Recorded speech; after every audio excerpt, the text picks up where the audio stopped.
Hallelujah.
പരിശുദ്ധാത്മാവിൻ സ്തുതി ആദിമുതൽ എന്നേക്കുമാമേൻ.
മധുവാനൊഴുകിടട്ടെ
മൂന്നാം ദിവസം ഗലീലയിലെ കാനായിൽ ഒരു വിവാഹ വിരുന്ന് നടന്നു.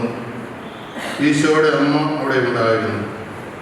ഈശോയും ശിഷ്യന്മാരും വിവാഹ വിരുന്നിനെ ക്ഷണിക്കപ്പെട്ടിരുന്നു. അവിടെ വീഞ്ഞു തീർന്നു പോയപ്പോൾ ഈശോയുടെ അമ്മ അവനോട് പറഞ്ഞു, അവർക്ക് വീഞ്ഞില്ല. ഈശോ അവളോട് പറഞ്ഞു, സ്ത്രീയെ, എനിക്കും നിനക്കും എന്ത്? എൻ്റെ സമയം ഇനിയും ആയിട്ടില്ല. അവൻ്റെ അമ്മ പരിചാരകരോട് പറഞ്ഞു, അവൻ നിങ്ങളോട് പറയുന്നത് എന്തായാലും അത് ചെയ്യും. യഹൂദരുടെ ശുദ്ധീകരണ കർമ്മത്തിനുള്ള വെള്ളം നിറയ്ക്കുന്ന 6 കൽഭരണികൾ അവിടെ ഉണ്ടായിരുന്നു. ഓരോന്നിനും 2-3 അളവ് കൊള്ളുമായിരുന്നു. ഭരണികളിൽ വെള്ളം നിറയ്ക്കി വരുന്ന ഈശോ അവരോട് കൽപ്പിച്ചു. അവർ അവയെല്ലാം വപ്പോളം നിറച്ചു. ഇനി പകർന്ന് കലവറക്കാരൻ്റെ അടുത്ത് കൊണ്ടുചെല്ലുവിൻ എന്ന് അവൻ പറഞ്ഞു. അവർ അപ്രകാരം ചെയ്തു. വീഞ്ഞായി മാറിയ വെള്ളം കലവറക്കാരൻ ഒഴിച്ചു നോക്കി. അത് എവിടെ നിന്നാണെന്ന് അയാൾ അറിഞ്ഞില്ല. എന്നാൽ വെള്ളം കോരിയ പരിചാരകന്മാർ അറിഞ്ഞിരുന്നു. കലവറക്കാരൻ മണവാളനെ വിളിച്ചു. അവൻ പറഞ്ഞു, എല്ലാവരും മേൽത്തരം വീഞ്ഞ് ആദ്യം വിളമ്പുന്നു. അതിഥികൾക്ക് ലഹരി പിടിച്ചു കഴിയുമ്പോൾ താഴ്ന്നു തരവും. എന്നാൽ നീ നല്ല വീഞ്ഞ് ഇതുവരെയും സൂക്ഷിച്ചു വെച്ചുവല്ലോ. ഈശോ തന്റെ മഹത്വം വെളിപ്പെടുത്തുന്നതിന് പ്രവർത്തിച്ച അടയാളങ്ങളുടെ ആരംഭമാണ് ഗലീലയിലെ കാനായിൽ ചെയ്തത്. അവന്റെ ശിഷ്യന്മാർ അവനെ വിശ്വസിച്ചു. ഏതൊരു കല്യാണത്തിന്റെയും പ്രതീകമാണ് ഈശോയുടെ സാന്നിധ്യം. ഈശോയാണ് ഇവരെ തമ്മിൽ യോജിപ്പിക്കുന്നത്. ഈശോയുടെ സ്നേഹത്തിലാണ് അവർ ഒന്നിക്കുന്നത്. ഈശോയുടെ അമ്മ ഈ കുടുംബ ജീവിതത്തിൽ തീർച്ചയായിട്ടും എപ്പോഴും ഉണ്ടായിരിക്കുന്നത്. വീഞ്ഞ് എവിടെയാണ് കുറയുന്നത്, കുറവ് എവിടെയാണ് ഉണ്ടാകുന്നത്, ഇവിടെ എല്ലാം നോക്കി പരിഹരിക്കുവാനുള്ള ഒരു ബാധ്യസ്ഥം ഈശോയുടെ അമ്മ ആണ് നിർവഹിക്കുന്നത്. അത് നമ്മളെല്ലാവരും പറയണ്ട. നമ്മൾ അമ്മ ആ വീട്ടിലുണ്ട് എന്ന് ഉറപ്പ് വരുത്തിയാൽ മതി. അമ്മ കാര്യങ്ങളൊക്കെ ചെയ്തു കൊടുക്കും.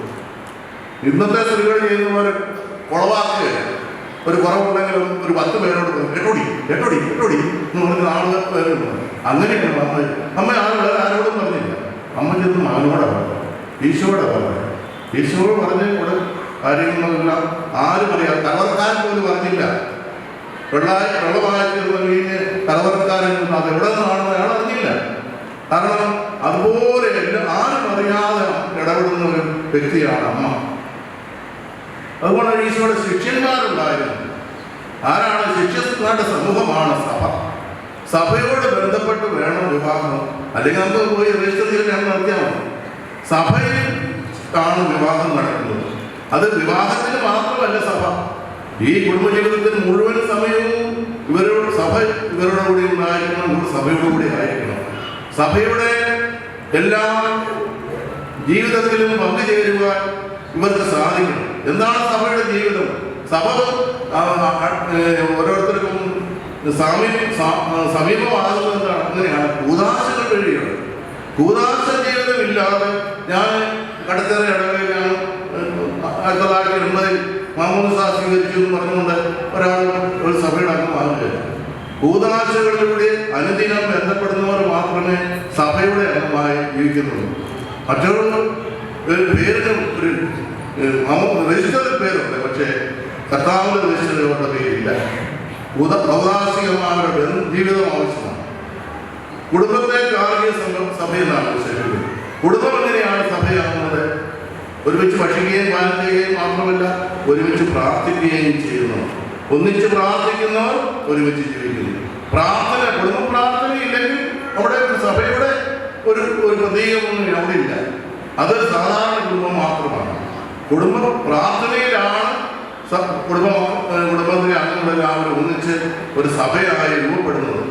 ഈ കാര്യമാണ് ഇന്നത്തെ വചനത്തിലൂടെ കുടുംബജീവിതത്തിലേക്ക് വേണ്ടി സഭ നൽകുവാൻ ആഗ്രഹിക്കുന്നത്.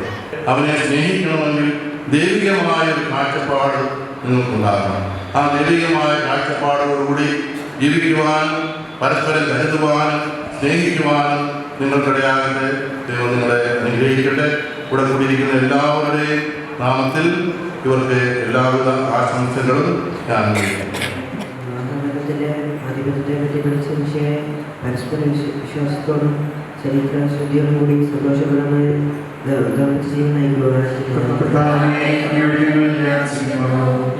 എല്ലാ ദിവസവും രാവിലെ ഞങ്ങൾക്ക് പകരുന്ന ജീവിതവും അങ്ങയുടെ സ്വർഗ്ഗീയ ശക്തമായ സമാധാനം വ്യാസിക്കുന്നു.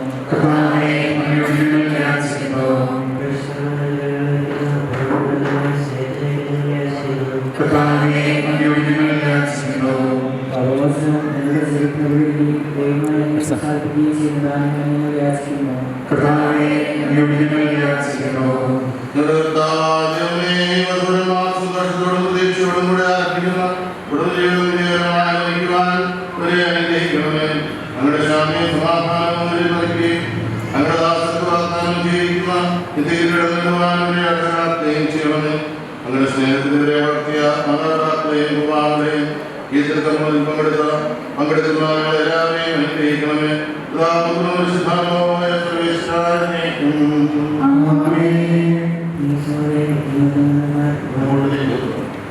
പുരുഷനും ജീവിതസന്ധ്യ നൽകിയറിയുന്നേ നിങ്ങളുടെ അനന്ത പരിപാലനെ ഞങ്ങൾ വാഴ്ത്തുന്നു.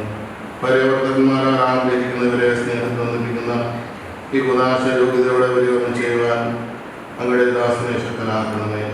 നിങ്ങളുടെ കൃപാവന സമൃദ്ധമായി ഇവനിൽ വർഷിക്കണമേ. പിതാവും പരിശുദ്ധാത്മാവുമായ സർവേശ്വരായ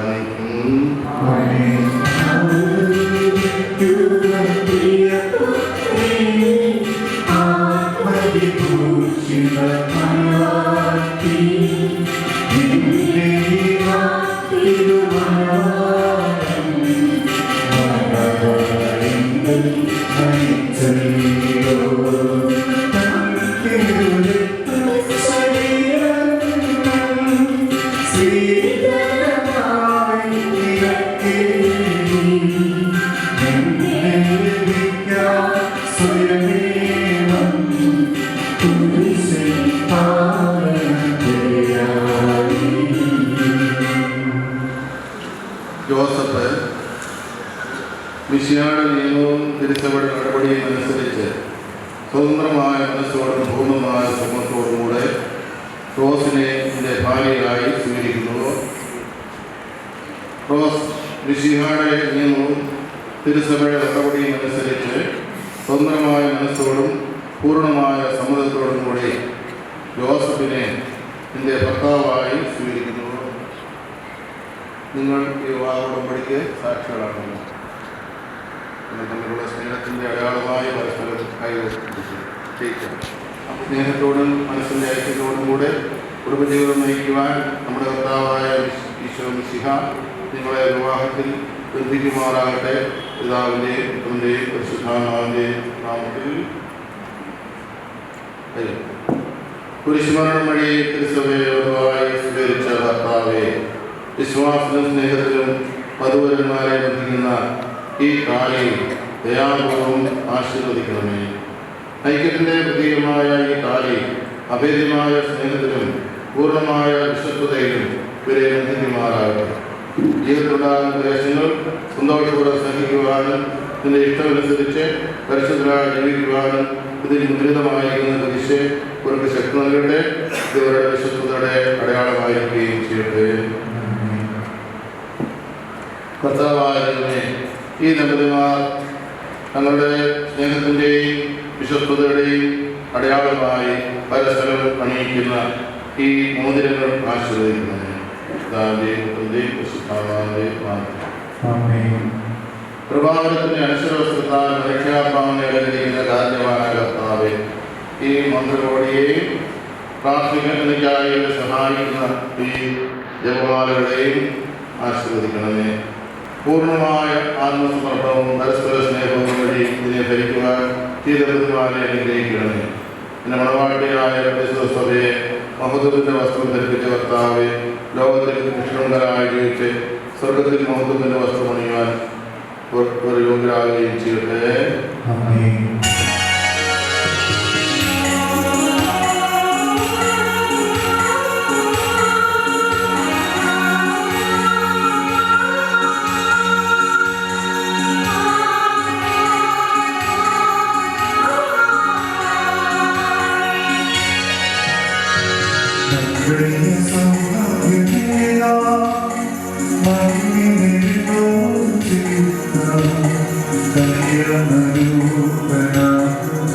ഈശോ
സന്തോഷത്തിലും ദുഃഖത്തിലും സമ്പത്തിലും ദാരിദ്ര്യത്തിലും ആരോഗ്യത്തിലും അനാരോഗ്യത്തിലും പരസ്പര സ്നേഹത്തോടും വിശ്വസ്തയോടും കൂടെ ഏകമനസ്സോടെ ജീവിച്ചു കൊള്ളാമെന്ന് വിശുദ്ധ സുവിശേഷം സാക്ഷിയാക്കി ഞങ്ങൾ വാഗ്ദാനം ചെയ്യുന്നു. ഈ വാഗ്ദാനം അനുസരിച്ച് ജീവിക്കുവാൻ സർവശക്തനായ ദൈവം ഞങ്ങളെ സഹായിക്കും. സർവശക്തനായ ദൈവം നിങ്ങളെ അനുഗ്രഹിക്കട്ടെ. ആന്തരിക സൗന്ദര്യത്താലും പരിശുദ്ധാത്മാവിന്റെ വരങ്ങളാലും അവിടെ നിങ്ങളെ സമുദ്രരാക്കട്ടെ. തിരുസഭയുടെ ശിരസ്സായ മിശിഹ എപ്പോഴും ഇവരുടെ ഭരണകർത്താവും സംരക്ഷകനുമായിരിക്കട്ടെ. ജീവിതത്തിലെ എല്ലാ പ്രവർത്തനങ്ങളിലും അവിടെ നിങ്ങൾക്ക് തുണയായിരിക്കട്ടെ. മാനസികവും ശാരീരികവുമായ ആരോഗ്യവും ഭൗതികമായ സുസ്ഥിതിയും അവിടെ നിങ്ങളെ ചൊരിയട്ടെ. ദൈവം നിങ്ങൾക്ക് നൽകുന്ന മക്കളെ സന്തോഷപൂർവ്വം സ്വീകരിക്കുവാനും അവരെ വിശുദ്ധിയുടെ മാർഗത്തിൽ നയിക്കുവാനും അവിടെ നിങ്ങളെ സഹായിക്കട്ടെ. അവിടുത്തെ സ്തുതിയും പ്രചോദനയും ആരാധനയും സമർപ്പിക്കുവാൻ നിങ്ങളെ അവിടുന്ന് യോഗ്യരാക്കുകയും ചെയ്യട്ടെ.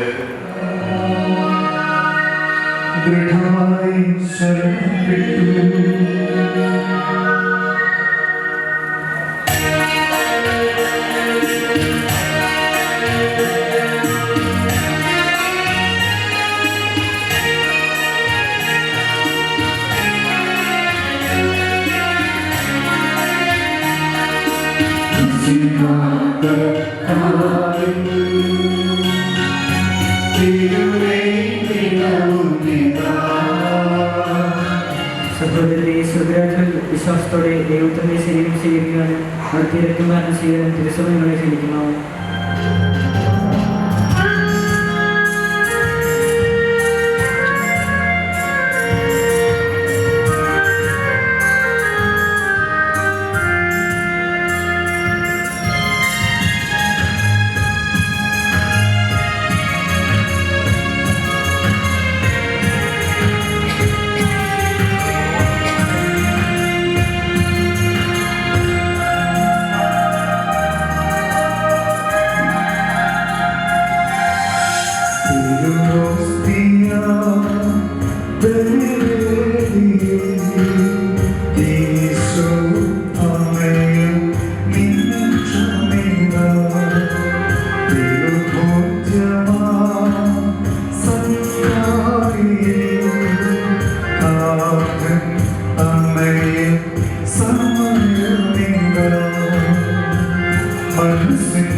Oh,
സമൃദ്ധമായി ഇപ്പോഴും